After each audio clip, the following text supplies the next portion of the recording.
Yellingham started as a response to the only all-ages venue in town being shut down. And growing up with all-ages music, it was important to me and a lot of people I knew to get all-ages music back in this town. And we saw the best way of doing that as planning our own event.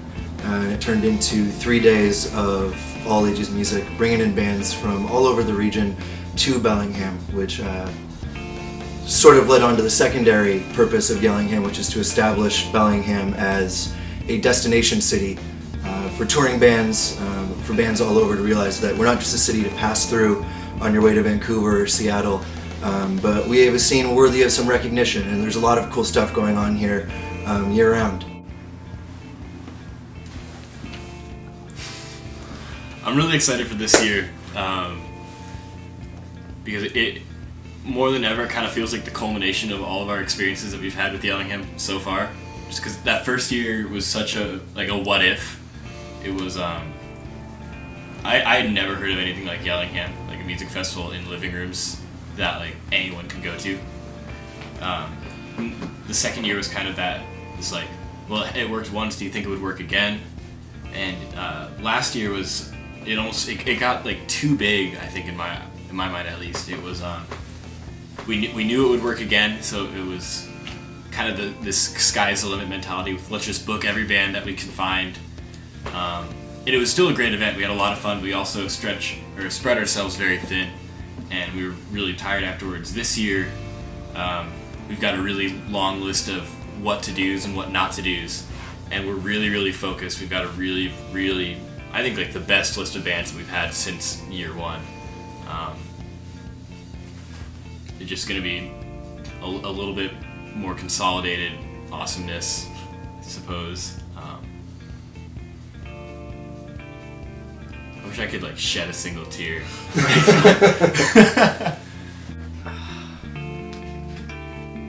This is my third year in Bellingham and second year volunteering with Yellingham. And I think this year is definitely the most compact and meticulously thought out lineup. I think this year we're all really excited because we're trying to make each show as good as possible and put a lot of thought into diversity and making a lineup that everyone can be excited for. On a personal level, I mean, I'm always excited for Yellingham just because as an introduction to Bellingham when I first moved here, it inspired me to become a part of the music community, and just the whole DIY concept inspires DIY and has definitely inspired other things that I do, and definitely Yellingham definitely sticks out as something unique and inspirational about Bellingham. So I'm excited to keep it going. So basically, coming up to Bellingham from Portland, I kind of felt a sense of loss in the music scene, but as soon as I experienced Yellingham, I was instantly brought back to the roots of DIY venues, house shows, and donation-based funding that helps bands commute up to Bellingham to play this festival and gets them excited about playing shows up here in general. And I think that bands feel empowered, crowds feel empowered, and basically it creates a kind of a luscious music scene that incorporates a lot of genres and really doesn't matter who's at any show, no matter what type of music. It basically is a community that feels alright with everyone. I can say that my first year at Yellingham, which was before I moved here, was definitely a deciding factor in my moving up as a musician. Because if it hadn't been for this, I would have had no idea that Bellingham had any sort of DIY scene. And that's a big deal for me, and I think it is for a lot of kids. So I can confidently say that Yellingham definitely promotes the city of Bellingham in a positive way.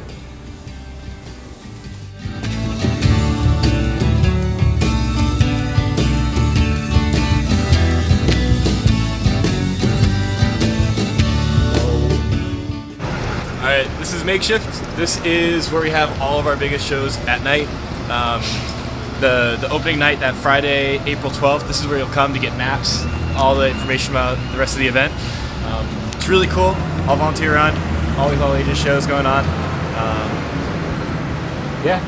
What is it? 306 Forest Street. This will become Yellingham HQ in a couple of months, so stay tuned.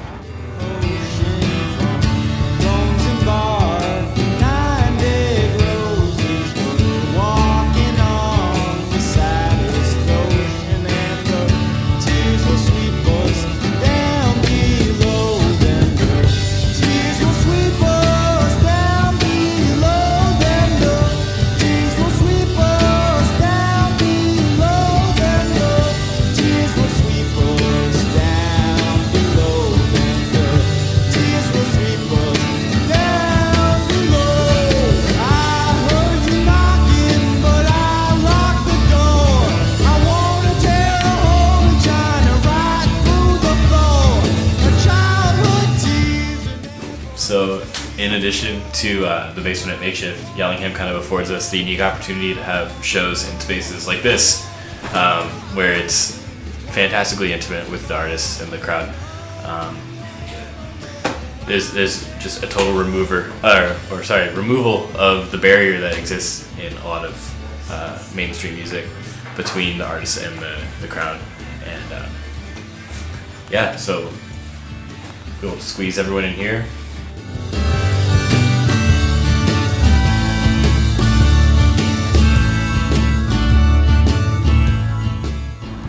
One of the things that sets Yellingham apart from other fests around the area, besides the fact that we're actively working to build a community in this city, Bellingham, and mainly focusing on regional music, is the fact that everything we do is donation based.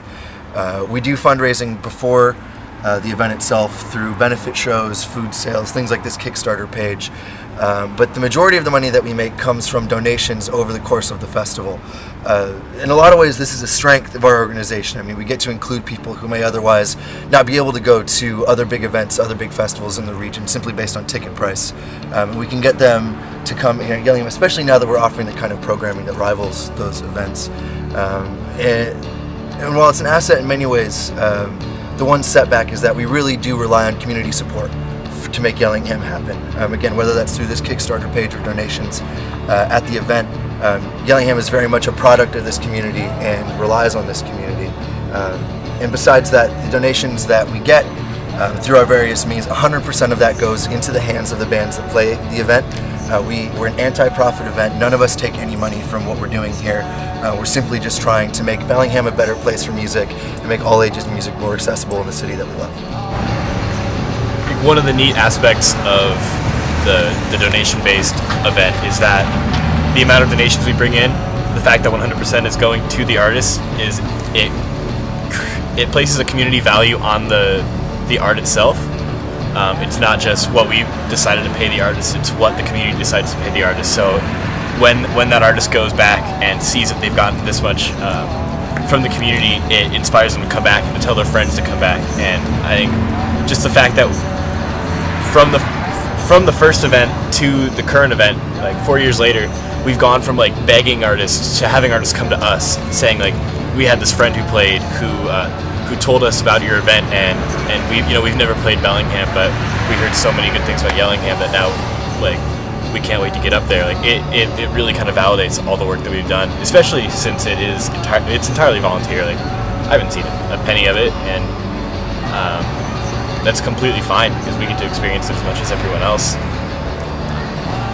It's completely validating when we get that email from like somebody who said their friend in like San Jose told them that they heard about this event, and it's like, what? I've never been to San Jose.